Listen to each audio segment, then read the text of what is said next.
Hello children, how are you all? Hope you all are keeping fine children. And today children, we are going to start chapter 9 from your history book. And the chapter is Independence and Partition of India. Before this chapter, we have already done many lessons, a chapter which led to the independence. Gandhian era, first phase and second phase, Muslim League, then Quit India movement, forward block, that all we have already done. And now we'll start the chapter which will give you or inform you about various events that took place before India achieved independence. So here we'll start the chapter children. Now causes that led to the cabinet mission. Before that children, I want to read a small paragraph from your book. With the end of Second World War in April 1945, India's freedom struggle entered a new phase. Now you know in the Second World War, Indian soldiers were to also participated because they were under the rule of Britishers, those who were participating in the war. This phase was not extremely difficult and uneasy one. The memories of the serious disturbance during the Quit India movement were still fresh, and the Indian of the INA was an unfortunate end of the heroic phase, and the Muslim League has stepped up the demand for partition. It was in this tense situation that the Viceroy Lord Wovell, who succeeded Lord Lytton-Grove in 1943, took a number of measures to ease the situation. First, he had the break of deadlock persisting since the resignation of Congress, and like this children, in first paragraph many clauses like Lord Wovell plan was rejected by the Muslim League because it fell short of the demand of Pakistan, and whereas the Muslim League were in favor of the formation of Pakistan. The Congress rejected it as the plan did not accept the total independence. So children, both Muslim League and Indian Congress, they did not accept this plan. Now what were the events that led to the formation of cabinet mission? Here are the causes children. Causes that led to the, sorry children, slide I will show you again the same first slide I will show you again children. The first slide that I will tell you is that the causes that led to the cabinet mission plan was the date and the members, causes of cabinet mission, reaction of INC and ML, Mountbatten plan, that 7 date will be given, 7 leaders were there, and clauses of Mountbatten and acceptance reasons. Now in the second slide I will tell you each in detail. Now World War II ended in 1945. Indian freedom movement ended a new phase. This I have read just now. That you can see in a short points.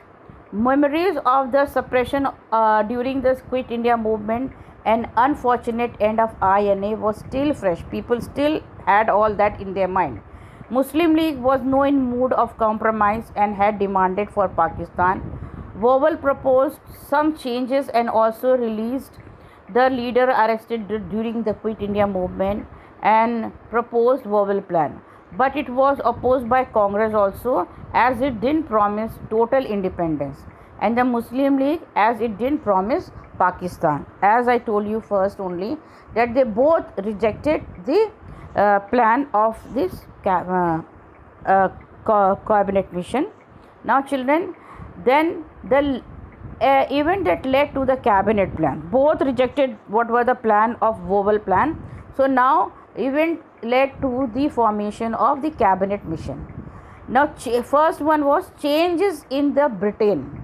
Government in Britain changed after Second World War. The government in Britain changed. Soldiers were tired after fighting the Second World War, means after the World War the British soldiers were also very tired, so they did not wanted any war, and even they did not wanted any extra work or done in the India to suppress the Indian freedom fighters.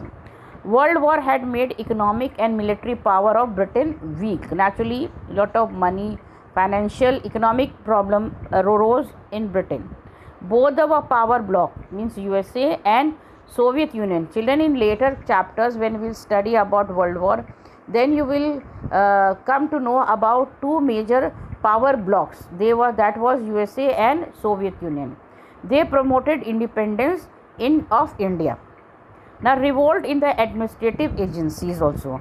Now even British people, those who were here in India, they also started revolting against their own British leaders, British general or British rulers, because now they were tired of by long war and other events.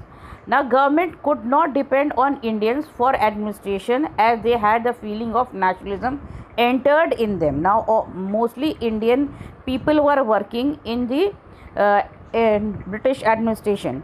So now what happened, British did not believed in them, they did not trust in them, because now feeling of nationalism was there in every face of the people, all group of people. The feeling of independence was there, nationalism was there. So now no longer the Britishers were believing them.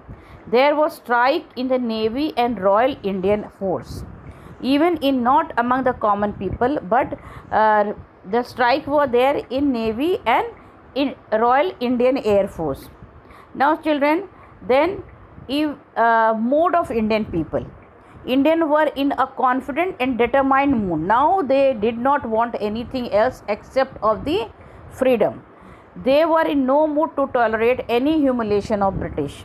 Everyone demanded freedom, not one group or one caste or one class of people, but everyone, even the common people, they demanded for freedom. And even the labor class, there was unrest in labor class.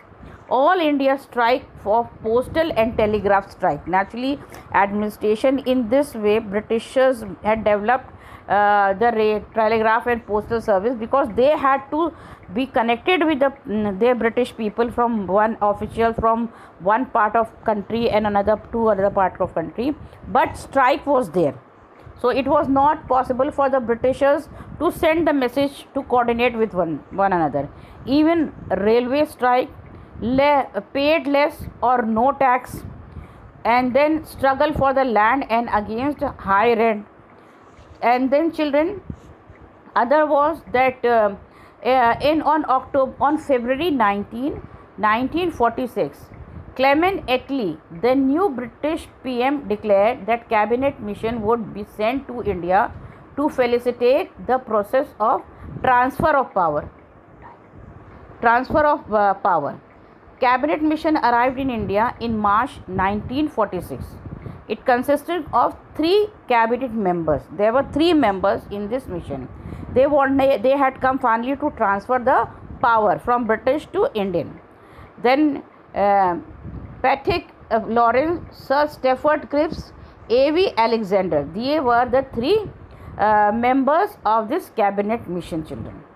So now children, this cabinet mission came to India, as I have already told, for the transfer of the power. Now clauses I will read just now. In detail we will do in the next class.